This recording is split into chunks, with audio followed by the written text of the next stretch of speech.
Mais de uma centena de mortos em explosões no Irão durante cerimónia de aniversário da morte do general Soleimani. ONU apela à contenção máxima de todas as partes após morte do vice-líder do Hamas. Mau tempo na Europa já fez pelo menos 3 mortes e vários estragos nos primeiros dias do ano. Suécia registra a temperatura mais baixa dos últimos 25 anos. Nevão na Dinamarca paralisa transportes. Mais de 100 pessoas morreram em 2 bombardeamentos no Irão durante uma cerimónia que assinalava o 4º aniversário da morte do general Soleimani. O ataque teve como alvo uma procissão em homenagem a Soleimani que seguia em direção a um cemitério. As autoridades iranianas disseram tratar-se de um atentado terrorista. Para já, nenhum grupo reivindicou responsabilidade pelo ataque na cidade de Kerman, a cerca de 820 km de Teherão.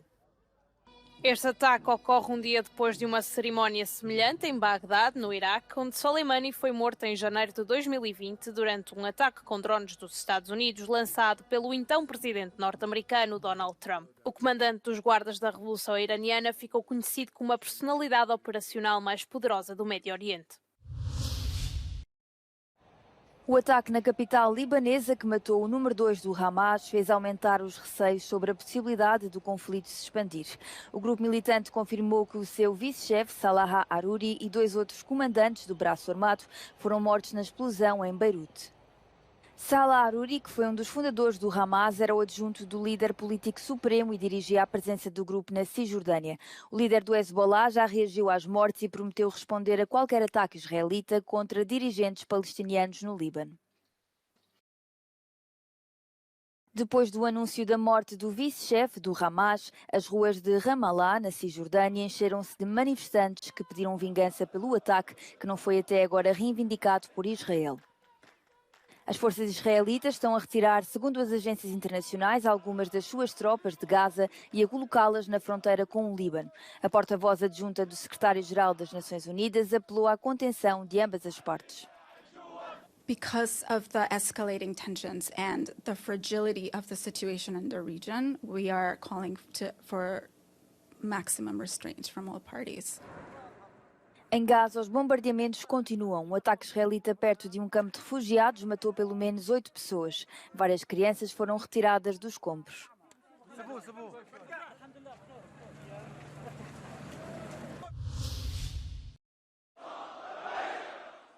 O líder do Hezbollah está convencido que a morte do número 2 do Hamas nos arredores de Beirute foi o resultado de uma flagrante agressão israelita. Hassan Nasrallah aproveitou o discurso desta quarta-feira para apresentar condolências pela morte de Salah Haruri e lamentou ainda as explosões no Irão, que mataram esta quarta-feira pelo menos 103 pessoas.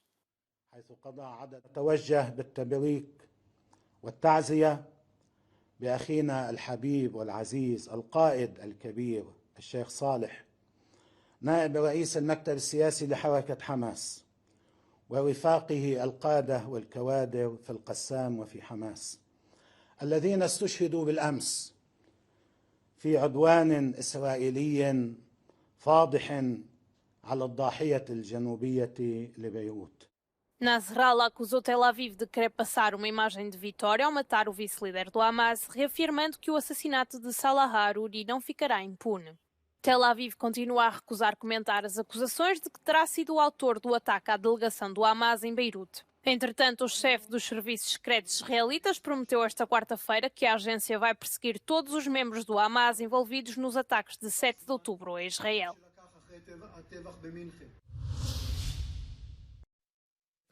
O chefe da diplomacia da União Europeia alertou para a iminência do alastramento da violência no Médio Oriente, a menos que o conflito em Gaza seja resolvido. Um aviso feito após a morte do vice-presidente do Hamas, Saleh al-Haruri, no ataque com um drone contra um edifício em Beirute, a capital do Líbano. Israel ainda não reivindicou o ataque, mas admite uma possível retaliação do Hezbollah, grupo armado que apoia o Hamas a partir do Líbano. Se estão sembrando las raíces del odio y si esa tragedia no se acaba pronto, mucho me temo que todo el Oriente Medio se va a ver envuelto en llamas. A tensão também aumenta no Mar Vermelho ao nível dos ataques a navios mercantes de vários países por parte dos rebeldes iemenitas Houthis, apoiados pelo Irão. Os Estados Unidos e algumas nações europeias enviaram navios de guerra para o local, o que foi replicado pelo Irão ao nível de uma fragata. Na intervenção no seminário diplomático em Lisboa, Borrell lamentou a incapacidade da União Europeia para apelar a um cessar-fogo em Gaza e por se manter dividida sobre a postura em relação a esta região crucial. No hemos sido capaces dentro del Consejo Europeo de llegar a una posición unánime para defender un alto el fuego. Al contrario, nos hemos limitado a llegar a un acuerdo de mínimos, diciendo que apoyamos pausas, en plural, humanitarias y en aumento de la ayuda a las víctimas de la guerra. No hay una solución, una posición unánime. Y eso nos debilita. 17 dos 27 Estados-membros da União Europeia, incluindo Portugal, votaram a favor de um cessar-fogo em Gaza numa resolução da Assembleia Geral da ONU em dezembro. A Áustria e a Chequia votaram contra e 8 abstiveram-se, alegando que um cessar-fogo poderá minar o direito de autodefesa de Israel. O chefe da diplomacia da União Europeia advertiu que o bloco poderá ser acusado de ter dois pesos e duas medidas no que se refere às guerras em Gaza e na Ucrânia. A posición clara y firme de Europa frente a la guerra en Ucrania no es compartida por muchos países del mundo que inmediatamente nos acusan de tener principios de geometría variable, o eso que llaman double standards. Y creo que sin cerrar los ojos, sin taparse la nariz, es difícil no afrontar esta contradicción. Bélgica, Irlanda e Espanha são 3 dos Estados-membros da União mais ativos na defesa de um cessar-fogo, mas o consenso entre os 27 países continua a ser elusivo.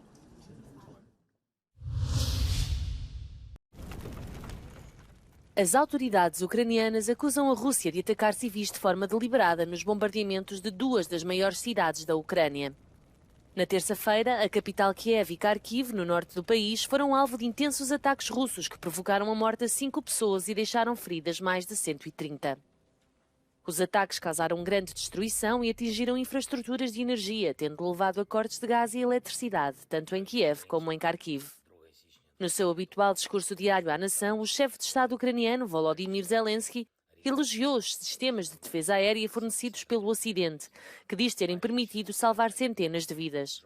Os sistemas de mísseis Patriot, por exemplo, estarão em uso contínuo e terão abatido 10 mísseis hipersónicos Kinzhal disparados pelos russos, que Putin diz serem armas indestrutíveis devido à velocidade que conseguem atingir. O presidente russo tinha prometido que a Ucrânia não ficaria impune depois de, no fim de semana passado, um ataque ucraniano sem precedentes ter provocado a morte de 25 pessoas na cidade russa de Belgorod. O ministro dos Negócios Estrangeiros da Ucrânia, Dmytro Kuleba, pediu aos aliados que forneçam com urgência sistemas de defesa aérea, drones de combate e mísseis de longo alcance, para que as forças de Kiev consigam defender o território e a população dos ataques de Moscovo.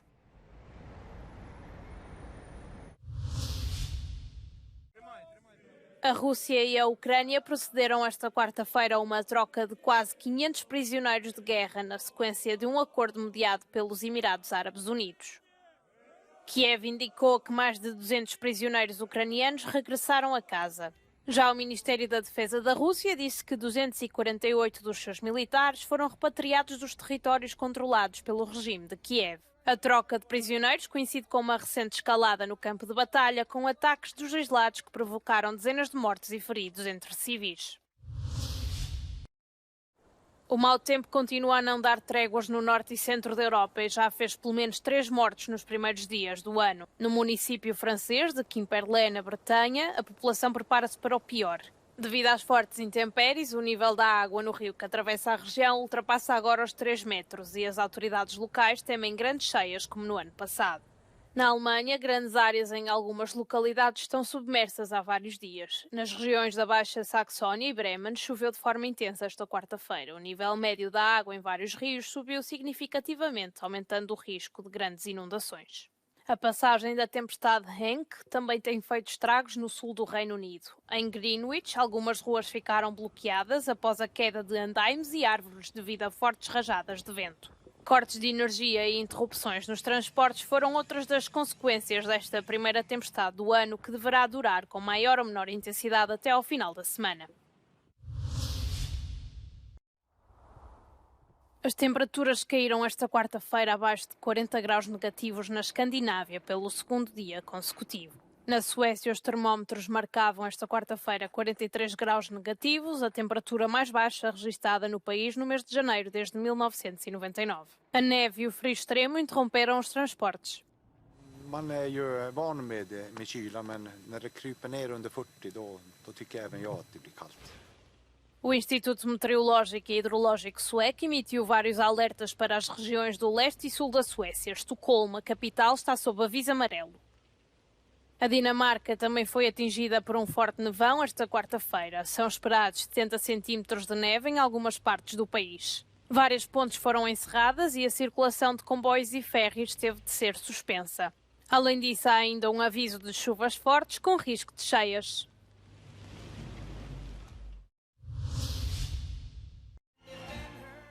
Donald Trump recorreu da decisão da secretária de Estado do Maine que o impede de se candidatar às primárias para a presidência norte-americana naquele estado, devido ao papel que teve na insurreição do dia 6 de janeiro de 2021.